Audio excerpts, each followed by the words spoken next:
Hello, hello, everybody. Thank you for being here. I see that there's two people in the live right now. Well, no, actually, three of you. Thank you guys for being here. Even if you're in the background, that's absolutely fine. Any kind of support is good support.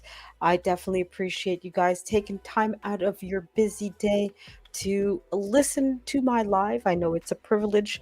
There are literally millions of channels and videos out there on YouTube that you could be listening to even in the background, so I appreciate it. But please do smash that like button, share the video, participate in the chat, comment if you're watching on the replay. All of that is appreciated. But again, even if all you're doing is listening in the background, it's also appreciated. So today we're going to review the movie Never Let Go. It is a Halle Berry movie, and it's still technically in theaters. So for those of you who are cinephiles like I am, please do take a moment to go and watch the movie for yourself.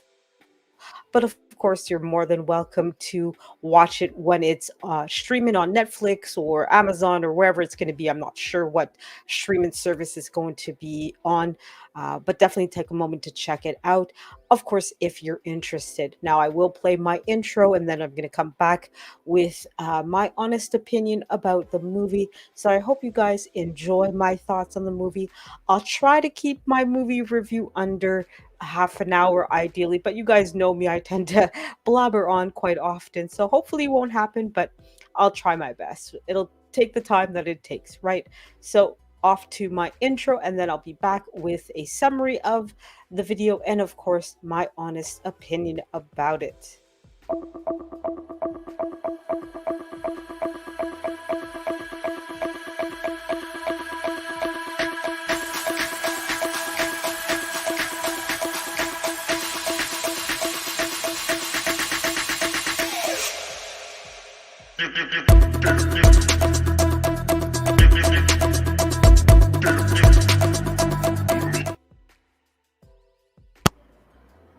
So, welcome back, guys, to my review of the movie Never Let Go. So, I'm going to read the summary of the movie from Wikipedia. I know it's not necessarily the best thing to do, but I find when I try to summarize, I tend to leave out things afterwards that I'm like, oh, I should have talked about that, or should have talked about this, or I include things that really shouldn't be included, or that might give away too much. So, I'm going to stick to reading the summary. It's kind of long, so please give me a minute, show me a little bit of patience, but hopefully it won't take too long.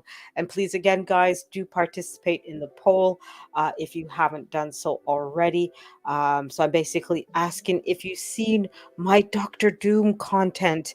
And I see so far from the two people that have participated that both of you have said yes, we want more. The other answer is no, but I will soon. Uh, yes, but only to support you, or no thanks, I'm a DC fan, which is absolutely fine. You guys can answer honestly. It is anonymous unless you say, hey, I was the person that voted. So, by all means, guys, it's not going to hurt my feelings if you say, no, I'm a DC fan or whatever. You guys have the right to not like it. And this year, I am taking time to start not really officially step away from my content, but to try to do different things to see what sticks. Because as you guys know, the only thing that I'm missing right now to remonetize is my watch hours. That's literally it. So I'm trying to figure out what different topics that I can address, that I can do. So I'm kind of hoping by throwing things at the wall, seeing what sticks, I can figure out something that will work, hopefully, but that will still be something that I enjoy doing. I like comic books. I'm not a big comic book nerd in the sense of I know everything about comics books. Like I've heard of Doctor Doom. I kind of have some general ideas of the character, but it's not like I'm out here and I know every last little thing about the character. But hopefully, you guys enjoy it. I've gotten quite a decent amount of views on my Doctor Doom videos. Of course, I am using ChatGPT to create the quote unquote historical biographies about the character. Of course, it's completely fictitious stories, guys. So obviously, but hopefully you guys are enjoying it at least, and that you guys appreciate it. Anyways, not to blabber on, but hopefully you guys like it. But by all means, if you have suggestions or ideas or things that you would like me to talk about, by all means, leave me a comment, leave me a suggestion. I'm all ears. Not necessarily going to do it, but I definitely want to know, want to have my thumb on the pulse of what's going on with you guys.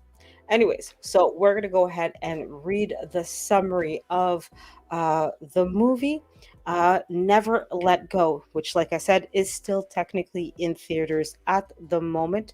So you guys still have the opportunity, I should say, to go ahead in your local theater to watch the movie.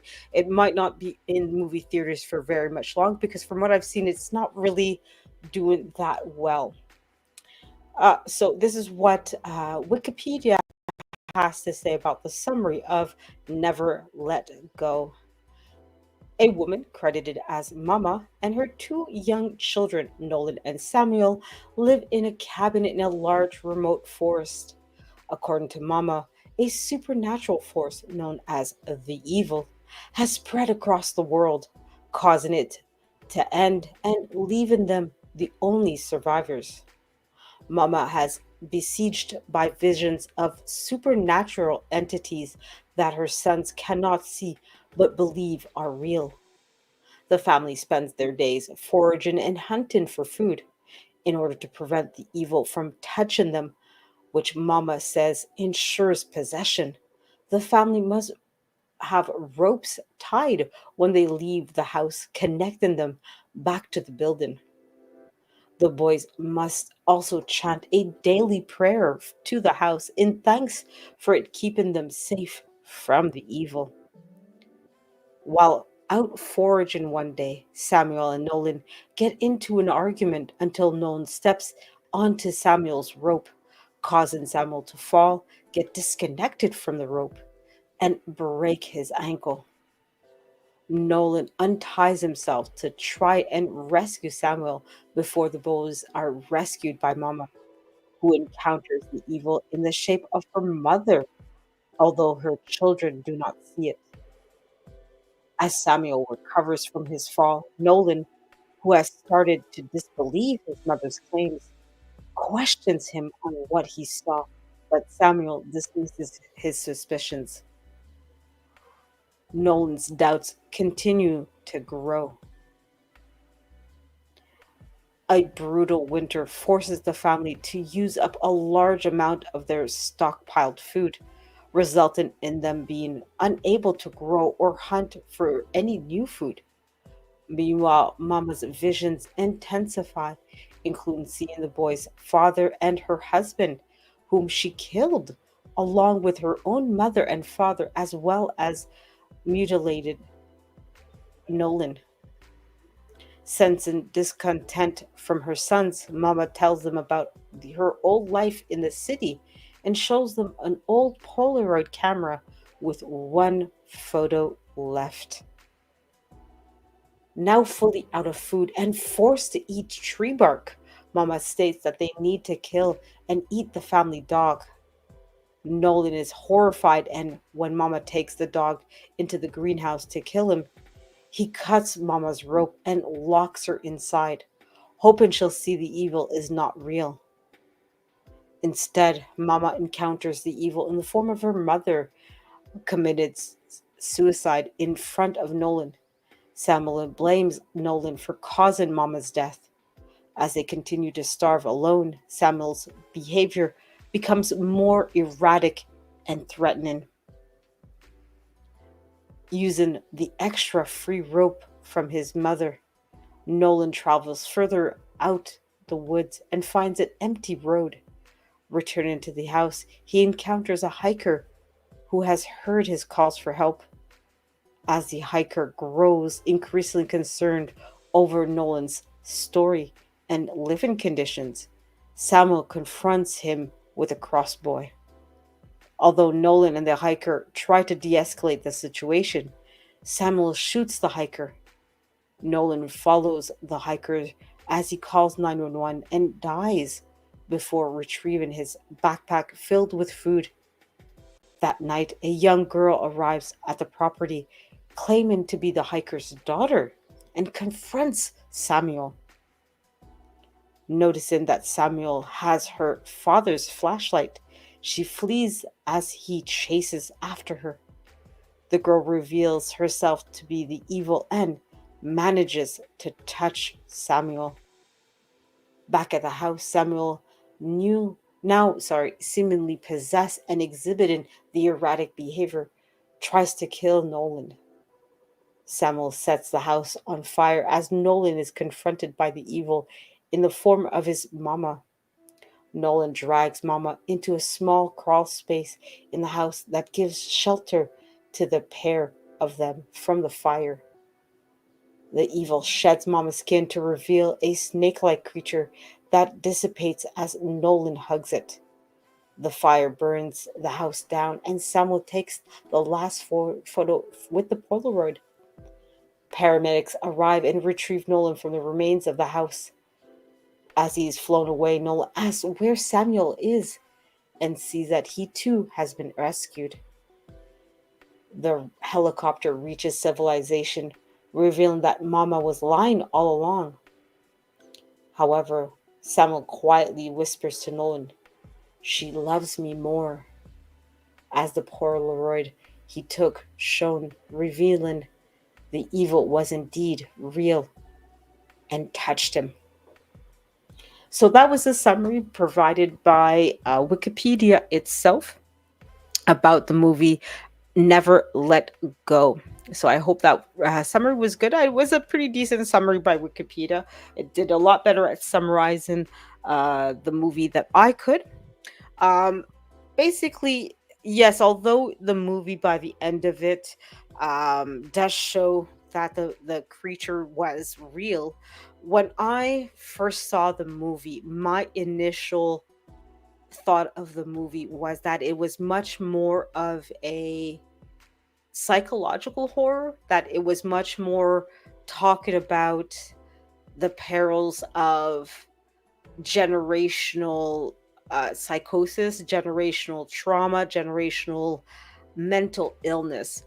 You'll see a lot of families like that. And I think when you talk to Adam West, the famed Batman actor, he played Batman in the 1960s, and his daughter, you'll see them talk about the West curse.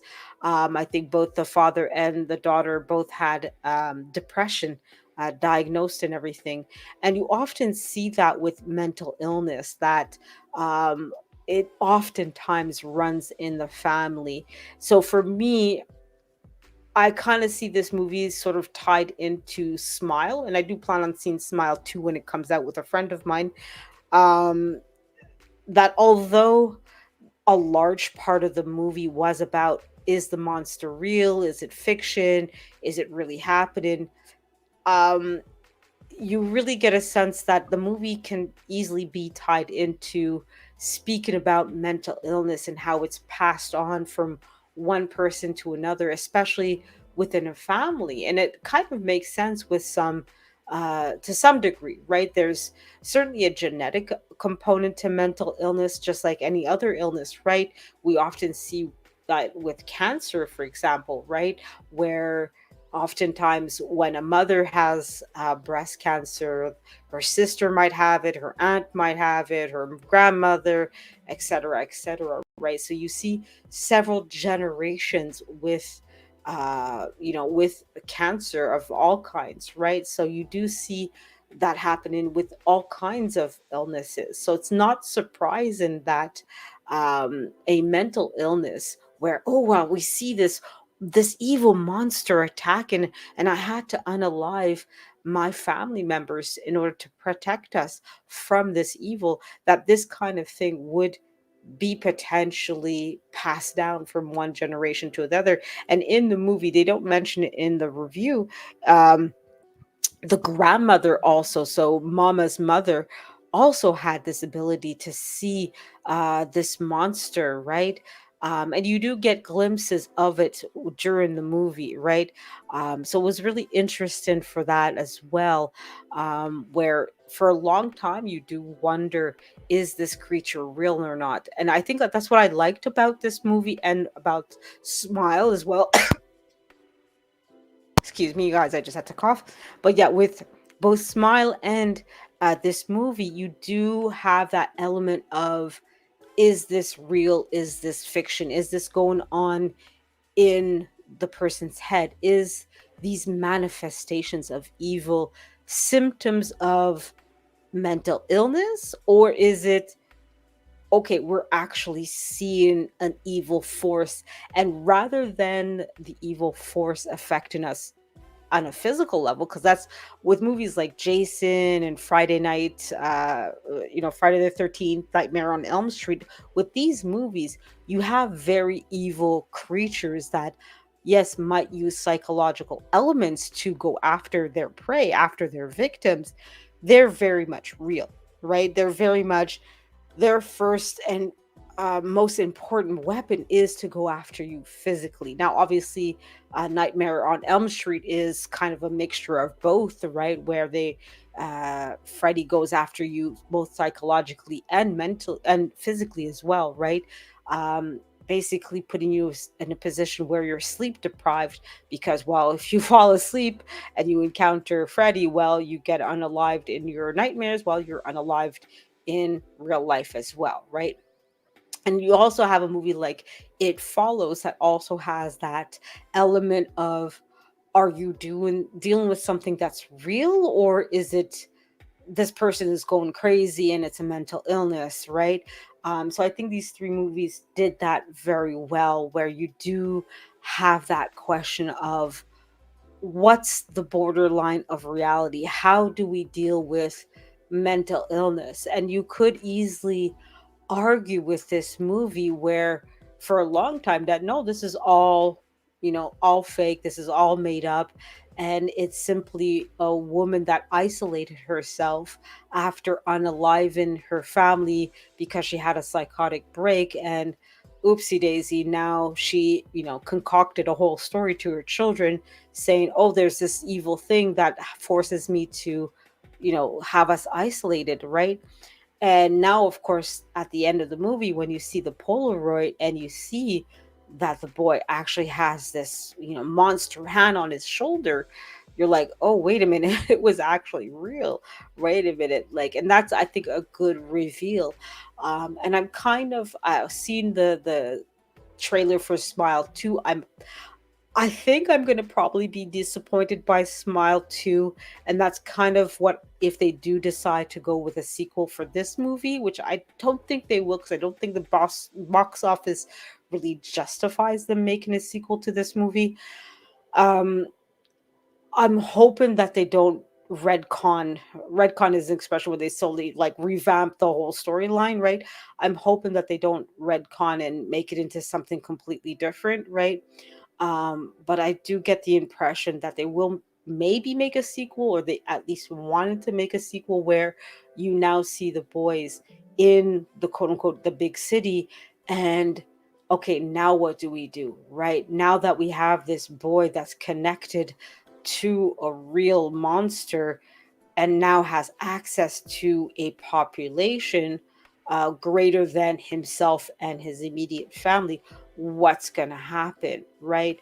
Um, there's a movie from Blumhouse, I believe, called Truth or Dare, right? Where it has that same basic premise where these kids go, I think it's to Mexico on vacation, and somebody randomly invites them to play Truth or Dare, and they realize afterwards, oh, we just got roped into a demonic version of Truth or Dare, and now we're unleashing it through YouTube to everybody else because, well, eventually, yes, it's going to come back to us, but chances are by the time it gets back to us, we would have lived 20, 30, 40, 50 years, maybe our entire lives before it gets back to us. It may never get back to us because you're dealing with what, 6, 7, 8 billion people on this planet, right? So, while it goes through everybody else playing the game, well, we can go out here living our life happily, right?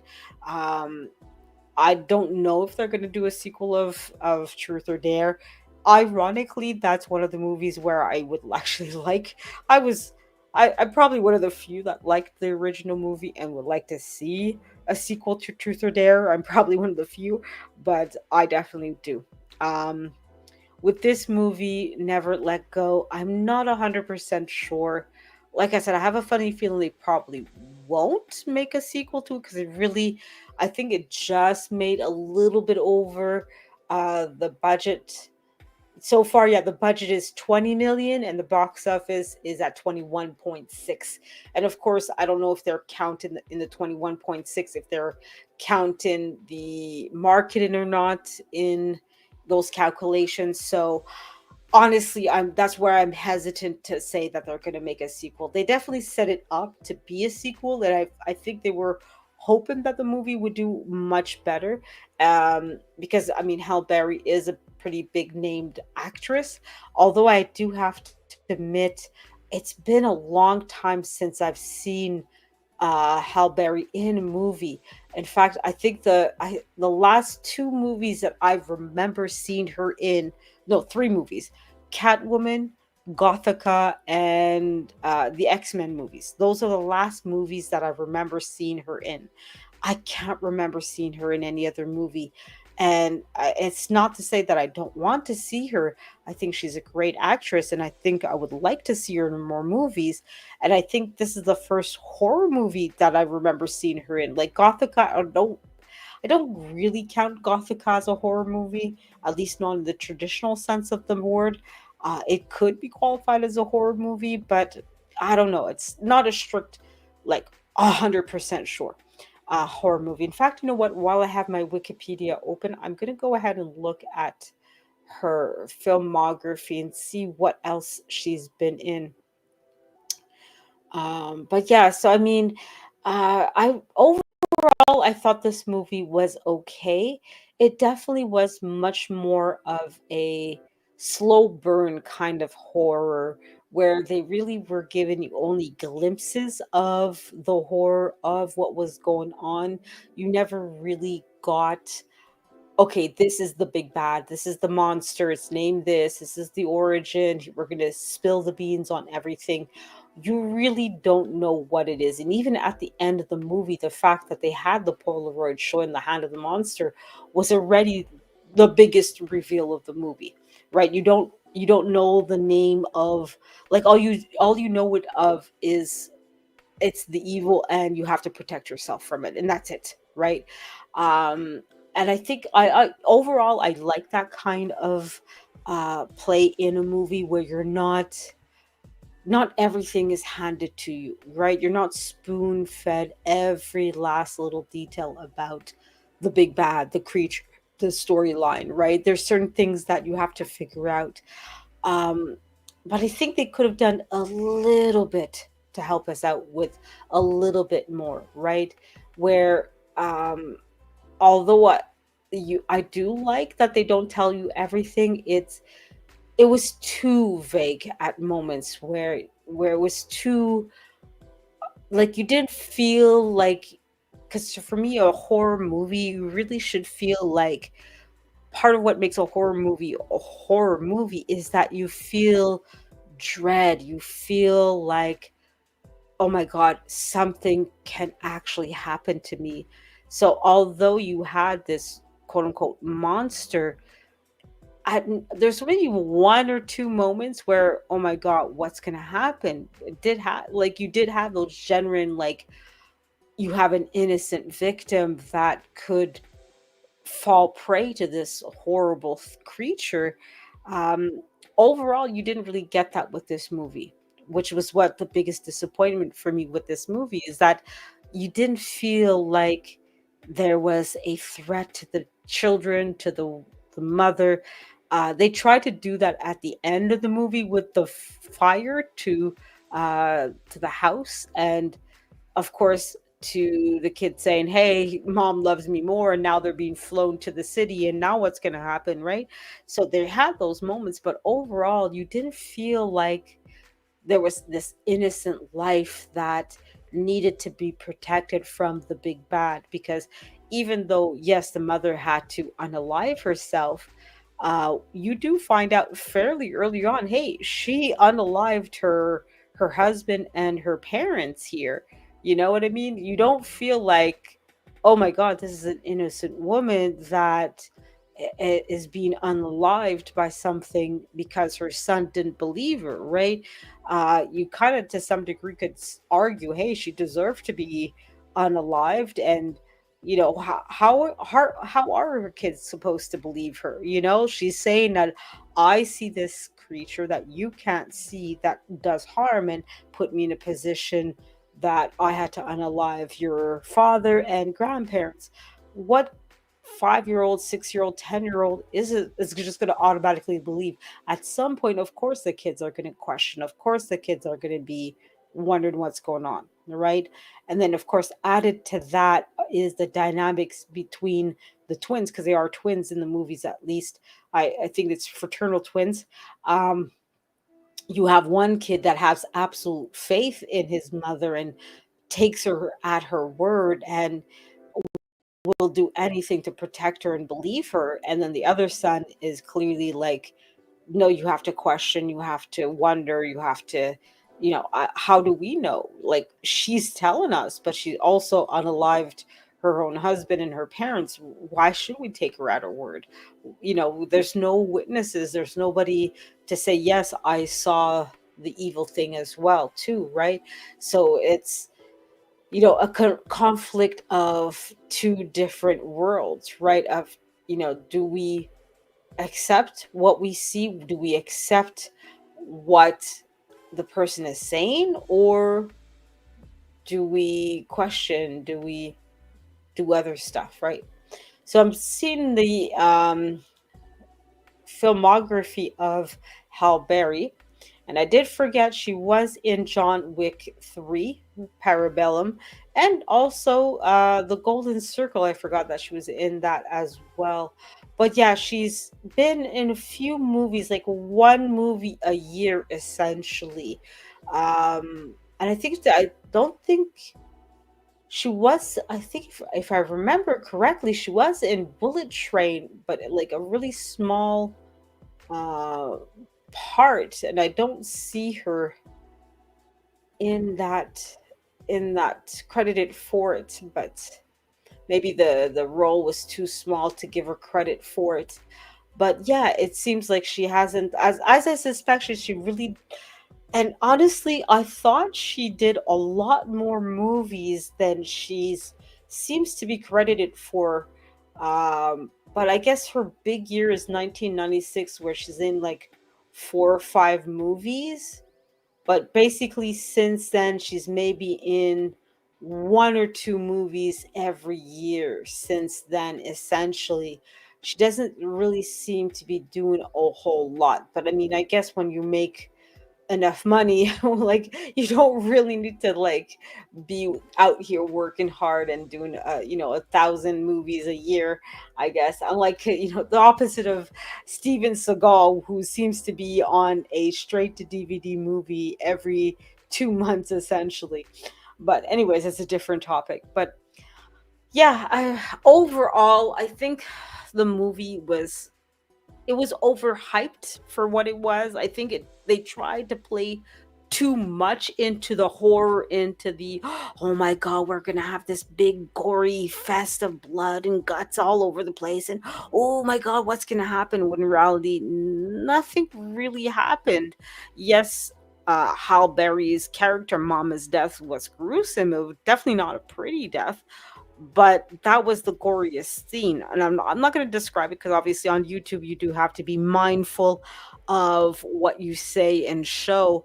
But overall, the movie was more of a slow burn, which normally I appreciate. But to me, if you're going to do a slow burn, you have to see the fire eventually. You have to see the explosion eventually.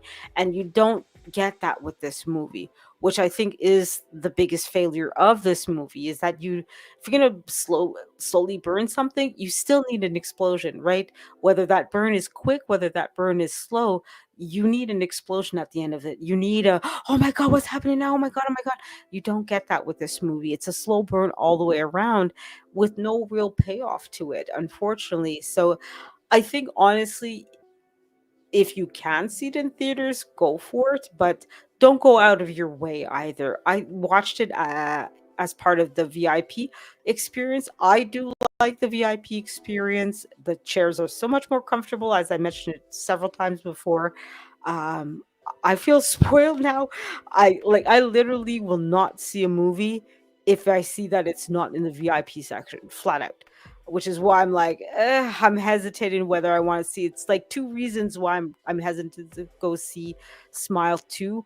One, just because Smile 2 just doesn't seem that interesting as it the Smile 1, and it isn't in the VIP movie theater. So I'm kind of decided whether I want to flake on going to see that movie or not, but it is what it is.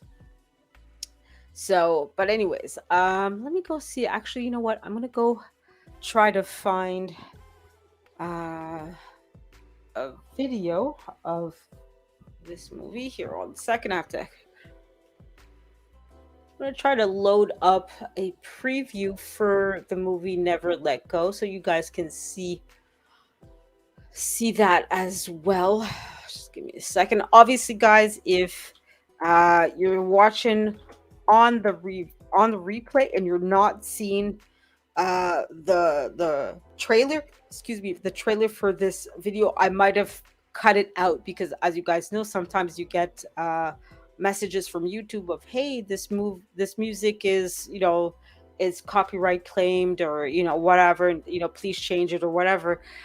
So I might remove it if I get that kind of message from YouTube to say, "Hey, this is copyright content. Please remove it." Or you won't get full credit, or the video won't be monetized if you know. All right, so here's that. So here we are. I'm just gonna pause it. And okay. So it's a minute of a review of a preview for Never Let Go. So we're going to go ahead and watch it. And again, if you guys are watching on the replay and you're not seeing this, it's because I had to remove it because of YouTube's policies and so forth. So I apologize for that. I'll try to remember to go and add a link in the description so that you guys can go watch the preview yourself. So I'm just going to go ahead and share my screen here. And we're going to go ahead and play the preview.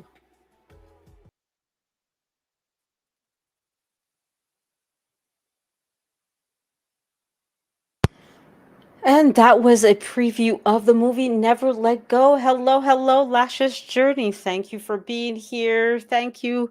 Hello, Black Money Corp. Thank you for taking a moment out of your life to be here. I know you're currently doing yours. I still have you playing in the background on your live, but thank you for being here and taking a moment off of your time to come and check me out.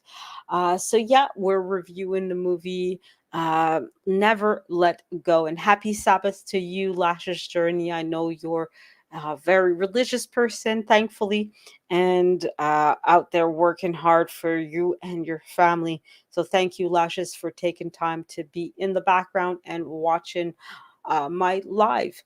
So it's going to continue for a few more minutes, but I'm pretty much done most of what I needed to say about the movie. So as you can see from the preview, it really hypes out the horror element of the movie of, oh my God, there's something gonna, it's gonna attack us. Oh my God, we have to protect ourselves. And I do like that concept of, hey, you need to be attached to home, to family, right? And it kind of plays into the idea that I said earlier, where with mental illness, a lot of it is familial, a lot of it is runs in the family and attached to, the people you're connected to, right? So, with this whole cord, and you have to be attached to the house via a rope, right?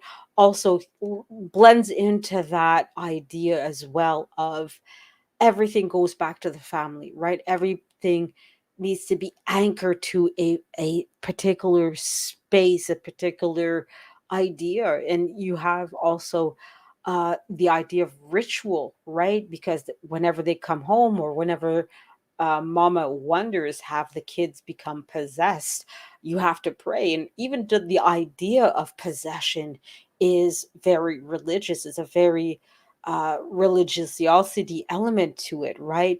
It's not something that it can be separated from the religious experience, right?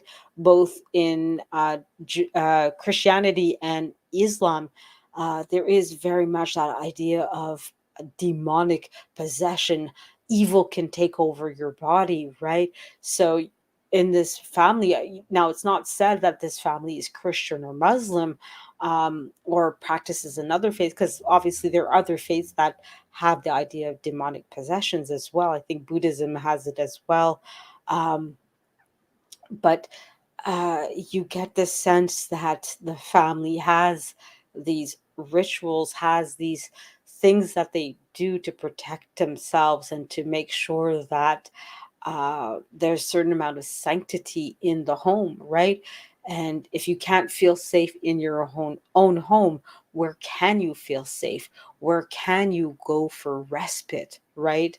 Um, and that's also well played in the movie, where uh, the home will provide for you, will take care of you.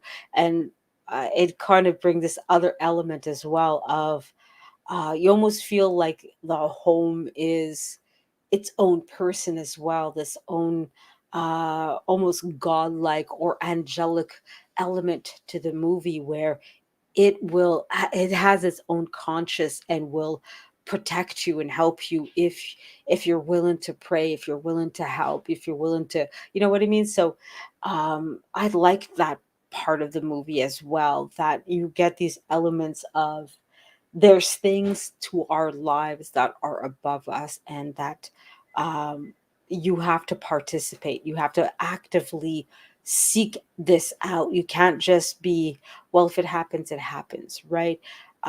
There's things that you have to do in order to be worthy of that grace, that help, that protection, right?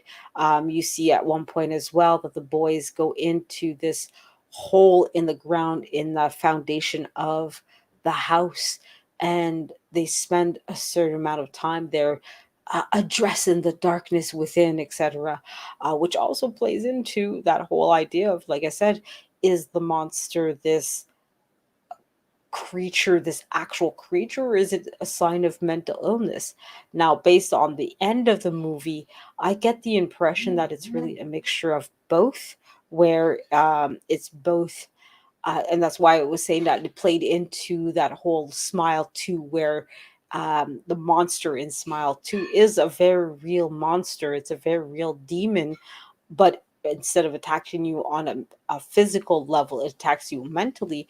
I kind of feel like they did that with this movie as well, where you have this very real monster, but rather than hurting you physically, it hurts you mentally, emotionally, right?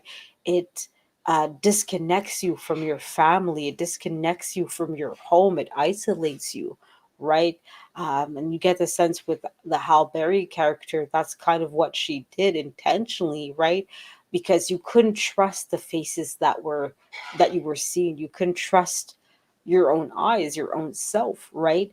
And both in It Follows and Smile 2, you had those elements where you couldn't trust yourself. And I think for those of you who might be into French philosophy, right?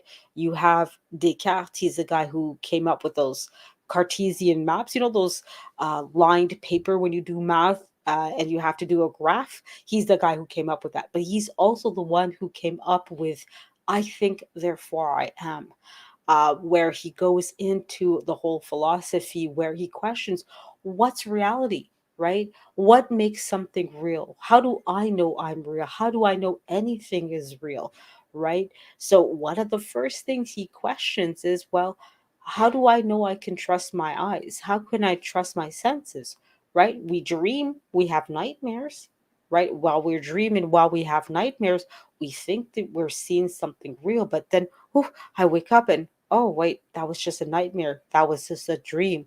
None of it was real, right? But in the moment, our senses made us believe that we were seeing something real. We were experiencing something real, right? He also questions, well, what if God is tricking us? What if the devil is tricking us? Right? Because although most of us, and I know Lash's journey, will say, well, God is good. Well, that's great and wonderful, but we don't know that for sure. At least I don't know. I assume Lash is going to say, no, I know God is good. But at the end of the day, right, we could be dealing with a God that's mischievous, that's evil, or the devil may be part of our lives. And hey, I'm going to trick people into believing God is horrible and it is a bad thing. And we don't know any of that, right? Both God and the devil are above us, right? So we don't always know these things, right? So we hope that God is good. And I don't want God to be evil, that's for sure. But, God could be evil, right? Could be tricking us into different things, right? So how do we know that this life that we have is true, is genuine, right?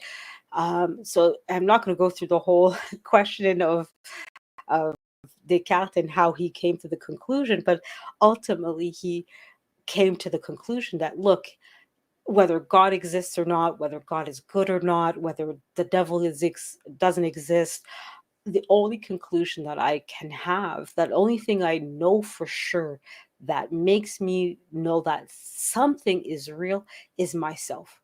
Even if this world is a computer simulation where there's an evil god and my eyes are a lie and all of that, even if it's all true, I still exist anyways. So that's the only thing that I can prove factually that I exist. That's the only thing I have. I can't prove everything else, right? I can't prove the nature of God. There's no way for me to prove that. There's no way to prove the nature of the devil, the nature of Lash's journey or Black Money Corp. I don't have the tools to prove any of that, right? But I can, because I can think. Well, I if I'm able to think, if I'm able to process, I exist, right? So with this movie, you kind of get that same sense of, how do I know any of this is real? How do I know that there's this creature? How do I know that my mom isn't lying to me, right? That she isn't this trickster devil trying to make me believe in something that isn't really there, right? So I thought that it was very good for that level, that sense of, where do we go with this, right? What do we do? Like, how do we know any of this, right? So I think it was really good that they played into it. I'm saying this, I don't know if that's really was their intent or not, but you had that clash, like I said earlier, right? Of one kid is, no, we have to take our mother at her word. We have to have faith in what she's telling us. She has our best intention. And then you have the other kid that's more like Descartes, questioning everything, wondering and like, how do you know? Let's ask questions. Let's like, I can't take you at your word. I'm not seeing what you're seeing. I'm not experiencing what you're experiencing. How do I know any of it is real? How do I know any of this? Right. So obviously that's going to create some clash, some conflict between the kids. And of course, like I said, unfortunately, the mother ends up passing away. She took her own life in order to save her kids. She was willing to make that sacrifice. I just, like I said, I was still disappointed in the movie because the movie did play into the horror aspect. I think if they had kept it as more of a thriller horror, rather than strictly a horror movie, they probably excuse me, they probably would have done a lot better in this movie, because you're going into this movie expecting it to be very gory, very much um, like Smile 2, when it really was much more like It Follows, right? It Follows as well was a slow burn where near the end of the movie, You realize that yes, there is a real creature, but what is this creature? Are the kids still being attacked by it or not, etc.? And this is literally a copy paste of that movie, essentially, where that's pretty much what's going on with this movie too. And I think with It Follows, they played much more in the thriller suspense element to it rather than the horror. Oh my god, there's going to be so much blood. There's really not very much blood in this movie. So if you're avoiding this movie because you don't like the gore, don't worry, there's really not a whole lot. Yes, there's one scene, like I said, when the mother unalives herself. It is gory. It is very much not the kind of thing that I would want a 5-year-old to go see. Um, but if you turn away from the screen at that time, you'll probably that's the most amount of gore you're going to see in this movie, pretty much. The only other scene I can think of that has some violence, some gore, is when the hiker enters into play. But other than that, the rest of the movie is fairly tame overall. But anyways, that's my overall review of the movie. I think overall, on a scale of 5 stars, I would give the movie a 3.5 stars. It was okay, it was decent, but definitely not as good as it could have been. And I think for a Hal Berry movie, and I think this is one of the few horror movies she's entered into, I think Hal Berry should really step away from horror movies. The two or three that she's done that are horror movies really, unfortunately, they're not. It's not her. It's not her bag. That's really, which is a shame because I think Halle Berry, like a lot of actors in Hollywood, wants to spread her wings, wants to diversify, does want to be known more than, oh, I'm just the pretty face. But unfortunately, Halle Berry, unfortunately, that's your that's your plight. You're the pretty face. Great actress, don't get me wrong, but she's the pretty face, and she's not that actress. That's why I was a bit surprised when I saw the trailer for this movie. I'm like, wait, is that Halle Berry? And there's some types of movies that you really have to it's not just your acting that has to be there for people to accept that, oh yeah, you're now doing this, but everything else. Forgot the actress's name. It's called There's two actors where both of them transitioned into, at one point, doing something completely different. One of them, she, up until the late 90s, was known as a comedic actress. She was in every single comedy rom-com movie that was out there. She did one horror movie in the early 2000s, and she's been in horror movie after horror movie after horror movie and has become a horror movie icon. But she had, thankfully, the wisdom of not only being a great actor, like I said, Halle Berry is a great actress, but she took on horror movies that were actually pretty decent. They were pretty decent, good horror movies. So that was the issue that I have with Halle Berry in this movie. She's a great actress, but she used that talent in the wrong horror movie. The horror movie was not on par to her acting skills. Um, I think the other actor that it's a Canadian actor, Nelson. I see his face, but I think it's Nelson. I want to say Nelson Williams, but I know that name is not right. Um, but he was, until the 60s and 70s, was a romance actor. He was a leading man. He was that guy that all the girls would swoon after. But then he went into a comedy. He went into Airplane and a few other movies. He did Naked Gun, all these movies, and all of a sudden he's known as a comedic genius, right? Leslie Nielsen, that's who it is. Leslie Nielsen, right? Great Canadian actor who has since passed away, unfortunately.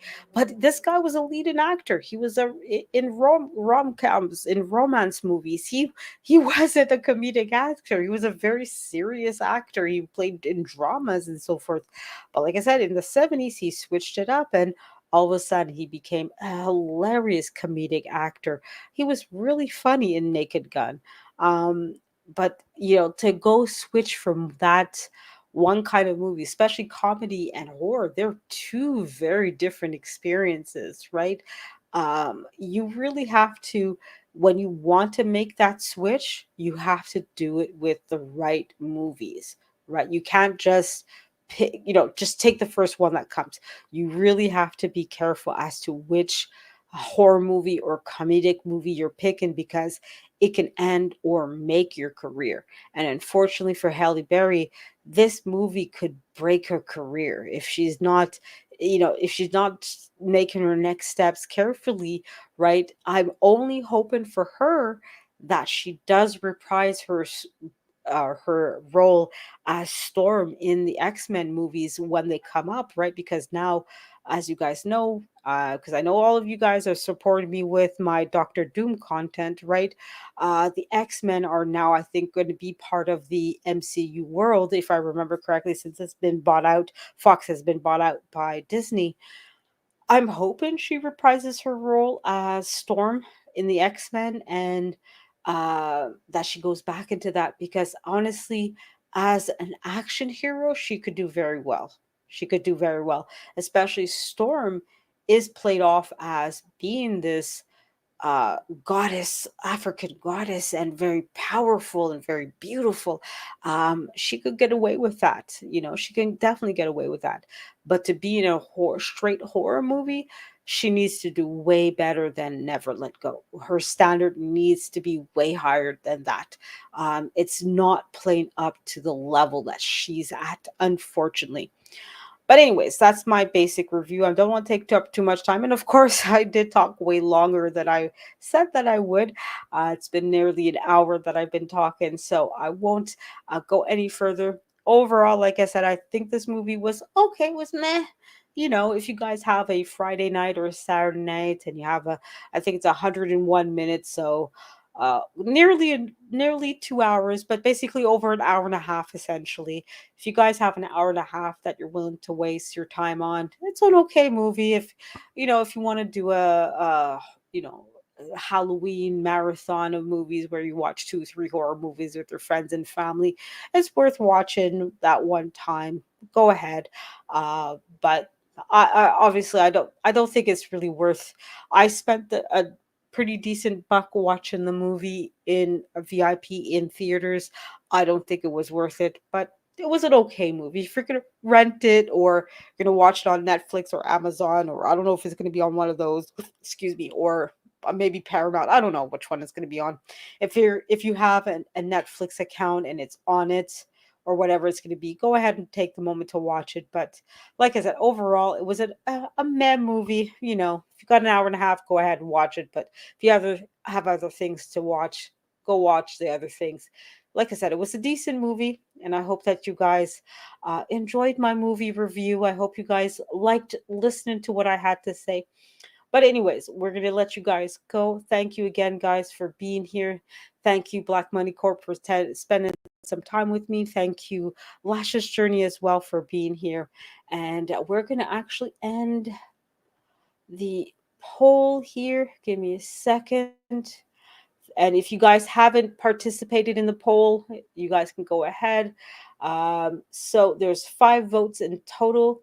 Have you seen my Dr. Doom content? All 5 people said yes, and we want more. Thank you guys for sharing your honest opinion. The other answers were no, we yet not yet, but I soon will. Yes, but only to support you, or no thanks, I'm a DC fan. So I'm going to end the poll there. All 5 of you guys voted that yes, we want to see more of your content. So I'm definitely going to continue, guys, with that Doctor Doom content. I do have to admit, I definitely like Doctor Doom as an overall character from the Marvel universe. I definitely enjoy it, but definitely have to be going out there. And thank you, Lashes Journey, for spending time with me. I know you work hard and you have a family and everything. So thank you for taking time out of your day to be watching and participating in my measly little live. So on that note, guys, I'm gonna let you guys go. Have a great night, everybody. And if you haven't said I love you to a family member or friend, go ahead and do that now, guys. There's never too many I love Zeus in the world. So thank you guys again for being here. Have a great night. Have a great weekend. Thank you again, guys, for being here. Have a wonderful night. Have a wonderful weekend. Mwah! Love you guys.